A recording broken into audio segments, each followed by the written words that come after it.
বাংলা নববর্ষ। আর বাংলা নববর্ষ মানেই নতুন জামা কাপড় পরে মন্দিরে পুজো দিতে যাওয়া। এই ঐতিহ্য বহুদিনের। ছোট থেকে বড় সবাই বছরের প্রথম দিনে নতুন পোশাক পরতে ভালোবাসেন। তাই বছরের অন্য সময় তেমন কাজ না থাকলেও এই সময়টাই দর্জিদের জন্য চরম ব্যস্ততার। নববর্ষ এলেই তাদের কাজের গতি আসে। পূর্ব মেদিনীপুর জেলার কাঁথির দর্জি পাড়ায় এখন নাওয়া খাওয়ার সময় নেই। সকাল থেকে রাত পর্যন্ত কাজ চলছে। হাতে সময় খুব কম, মাত্র 2 থেকে 3 দিন বাকি। পয়লা বৈশাখ অর্ডার ভালো পাই সারা বছরের চেয়ে। আর পয়লা বৈশাখে সবাই আগ্রহ করে দেয় নতুন পরার জন্য। যার কারণে কি অর্ডারটা বেশি পান? হ্যাঁ, বেশি পাই আমি। কি কি অর্ডার পান? প্যান্ট শার্ট, চুড়িদার, পাঞ্জাবি সব কিছুই কাজ করি আমি। আচ্ছা, নতুনত্ব কি এখন পয়লা বৈশাখে? কটন জিন্স আর অ্যাঙ্গেল। কাজ কিভাবে করছেন এখন? দিন রাত করে পয়লা বৈশাখটা কাজ করতে হয় আমাদের।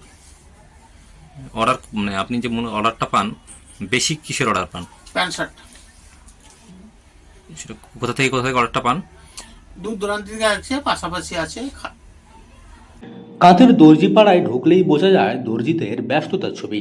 একের পর এক অর্ডার জমে রয়েছে। কেউ শার্ট বানাচ্ছেন, কেউ পাঞ্জাবি, কেউ আবার বাচ্চাদের ফ্রক বা প্যান্ট।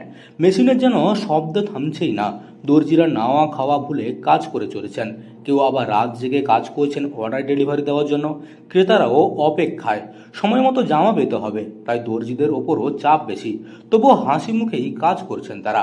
এক দর্জি দিলীপ কুমার সি বলেন, নববর্ষ আর দুর্গাপুজোই আমাদের ভরসা। সারা বছর তেমন কাজ থাকে না, কিন্তু এই সময়ে কাজের খুব চাপ বেড়ে যায়। আমরা চেষ্টা করি সব অর্ডার সময় মতন দিতে, এতে কিছুটা ভালো রোজগার হয়। শুধু নতুন জামা কাপড় নয়, অনেকেই রেডিমেড কাপড় কিনে এনে নিজেদের মতো করে কাটছাঁট করাচ্ছেন। সেই কাজও সমান তালে চলছে।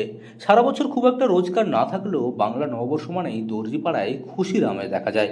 বাংলা বছরের শুরুতে নতুন জামা কাপড় পরে মন্দিরে পুজো দিতে যাওয়াই বাঙালির কাছে আবেগ ও ঐতিহ্যের।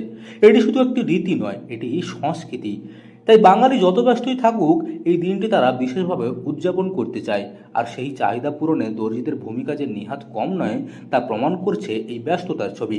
কাঁথের দর্জিপাড়ায় এখন সেই নববর্ষ শুরুর আগাম ছবি দেখা যাচ্ছে। কাজের চাপে ক্লান্তি থাকলেও তাদের চোখে মুখে খুশির ছাপ স্পষ্ট। কারণ এই কয়েকদিনের কাজই তাদের সারা বছরের প্রধান রোজগার। পূর্ব মেদিনীপুরের কাঁথি থেকে মদন মাইতির রিপোর্ট, লোকাল 18 বাংলা।